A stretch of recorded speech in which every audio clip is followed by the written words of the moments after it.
Bonsoir à tous, donc petite vidéo rapide dans laquelle je vais parler d'entrée et en même temps de capital, de progression de capital. Donc soyez attentifs et puis j'essaierai de faire le plus concis possible. Donc aujourd'hui, 24 mars, donc pour ceux qui veulent aller retrouver ça sur leur graphique, j'avais en fait en M15, donc je suis cet FVG à ce niveau-là qui m'intéressait, puisque quand un FVG se fait traverser, je peux m'attendre à ce qu'il soit utilisé dans le sens inverse. Donc par exemple ici un FVG qu'on chercherait à acheter à l'intérieur va devenir un FVG de vente. Donc par exemple ici, vous voyez qu'on a cette réaction à ce niveau-là. Et en même temps, j'ai, si je descends ici, un implied FVG. Donc c'est quand on a une bougie comme ceci avec des mèches qui s'overlappent de chaque côté. Donc ça veut dire que vous voyez, il n'y a pas d'écart, il n'y a pas de FVG. Mais en fait, ces mèches-là,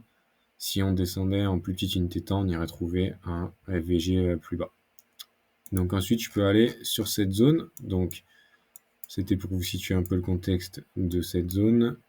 Et vous voyez que sur ces deux FVG ici, il va se passer quelque chose d'assez intéressant. On va avoir un setup donc du MS22 avec un marqué structure shift, displacement, etc. Mais en fait, vous voyez qu'on ne va pas revenir forcément au-dessus des 50% ou très haut dans un FVG. Donc ici, on en avait un. Mais vous voyez qu'on aurait pu s'attendre à ce qu'il revienne au-dessus des 50% de ce mouvement. Donc si je trace par exemple ici ma ligne des 50%, on aurait pu s'attendre à ce qu'il revienne au-dessus. En fait, il y a une seule chose qui va pouvoir freiner ce retour au-dessus de la ligne des 50% de ce displacement ici. Ça va être en fait ce qui se passe avant cette chambre de displacement. Donc si avant, j'observe du volume imbalance, des FVG, etc., je vais rentrer en fait sur cela. Donc par exemple ici, vous voyez que ce volume imbalance, ici à ce niveau-là, est venu stopper le prix ici pour la continuation. Et si par exemple celui-là n'existait pas, j'avais cet FVG à ce niveau-là, donc j'aurais pu rentrer sur cet FVG ici. Puisque vous voyez qu'il est en plus de ça en confluence avec celui-là. Donc ne cherchez pas forcément à vouloir rentrer dans l'FVG tout en haut ici, mais cherchez à savoir ce que le prix fait, pourquoi il le fait, et à toujours avoir ce côté de réflexion, parce que si vous cherchez à appliquer uniquement un modèle, c'est là que vous allez échouer, puisque trader donc ces concepts d'ICT nécessite quand même de la réflexion. Donc voilà, je vais enlever ça. Et puis ensuite, on est descendu jusqu'à prendre de la liquidité à ce niveau-là. Et après, on a créé différents setups. Donc ici, j'avais quelque chose qui se crée. Donc vous voyez qu'on a des trendlines ici qui se créent de chaque côté, hein. Voilà, donc ça c'est assez intéressant. J'avais un equal low à ce niveau-là. Donc moi ensuite, à partir de 9h30, quand j'ai vu le mouvement qui se créait, etc., j'attends simplement le setup pour aller pouvoir chercher de la liquidité et peut-être donc poursuivre cette continuation, puisqu'en fait en M5 par là, voilà, on avait le New Weekly Opening Gap. Donc vous voyez que le prix se sert de celui du bas pour aller vers celui du haut. Donc c'est les véritables résistances support du marché, là où le prix est réellement aimanté. Et donc j'avais pendant cette macro, donc qui est de 10h50 à 11h10, un setup qui s'est déroulé. Donc ici, vous voyez, j'ai un marqué structure shift qui me fait penser qu'on va potentiellement aller chercher de la liquidité ici ou plus bas, étant donné qu'on avait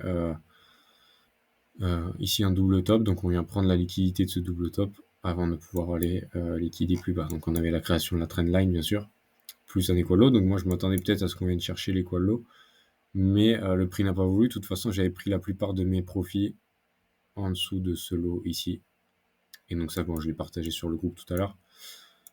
Et donc voilà, l'entrée qui m'a permis donc d'entrer en position. Moi, je suis rentré en position directement sur ce premier AVG ici, mais j'ai permis à mon SL de prendre en charge, donc à ce niveau-là, cet FVG et en même temps cet order block ici. Et vous voyez que où est-ce que le prix est venu réagir? Il est venu réagir précisément quand je trace mes 50% de mon order block, pas très loin de ces 50%. Donc en fait, il est aimanté. Et la dernière barrière, donc, à laquelle je veux voir le prix réagir, c'est cette ligne des 50%. Donc après, si on passe trop cette ligne, je sais que c'est très dangereux pour mon trade. Donc bien sûr, je ne mets pas mon SL parce qu'il peut réagir dessus. Mon SL, je le mets au-dessus du dernier swing high, donc ici. Je vais user 1, 2, 3 bougies, avec celle de gauche plus basse que celle du milieu, qui est plus haute que celle de droite. Et donc voilà, ça me crée mon swing high. Et en même temps, ceci était revenu dans du FVG à ce niveau-là.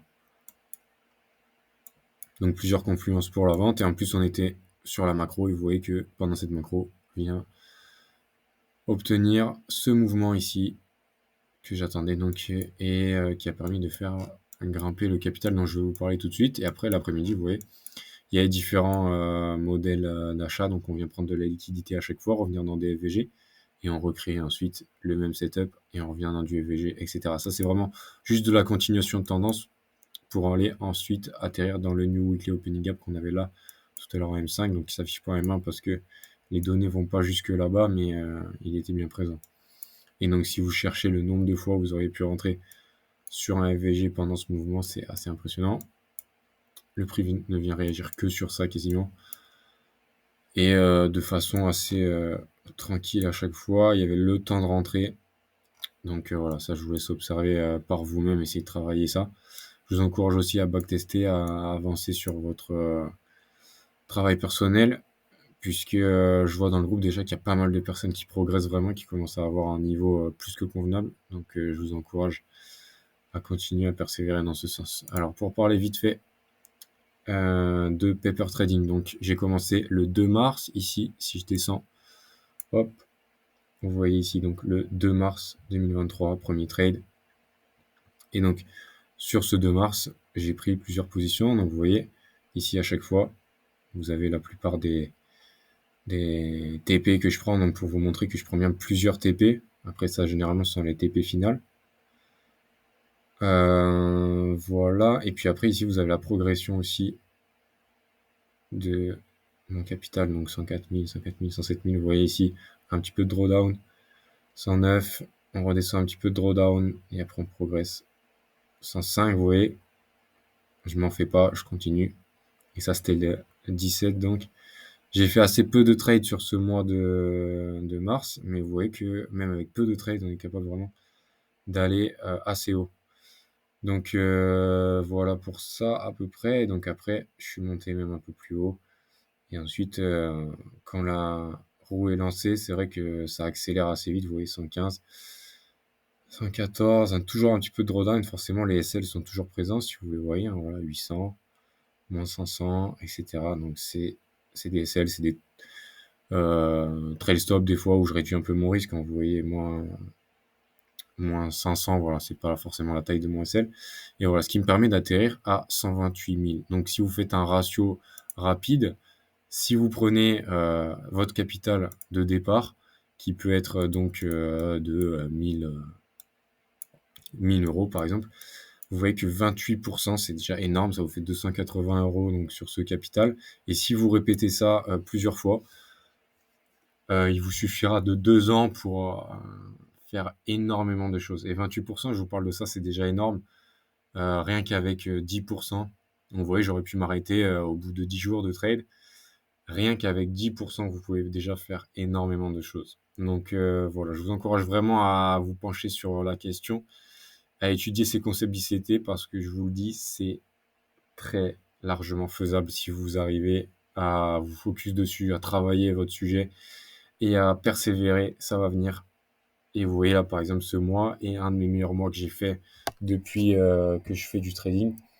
28%, voilà. Donc, et le mois n'est pas fini, il y a encore la semaine prochaine. Donc, je vous encourage vraiment à persévérer, ceux que je vois progresser. Et si vous êtes nouveau, n'hésitez pas à nous rejoindre dans la description. J'ai tous les liens Telegram, etc. Vous pouvez vous former tout seul grâce aux vidéos d'ICT sur YouTube. Tout est gratuit. Et puis après, bien sûr, si vous avez besoin d'aide en plus, je vous propose des accompagnements, mais ça c'est seulement pour ceux qui sont réellement motivés, qui veulent plus et plus rapidement, et qui ont peut-être un peu de mal avec la langue anglaise aussi, comme ICT anglais. Donc voilà.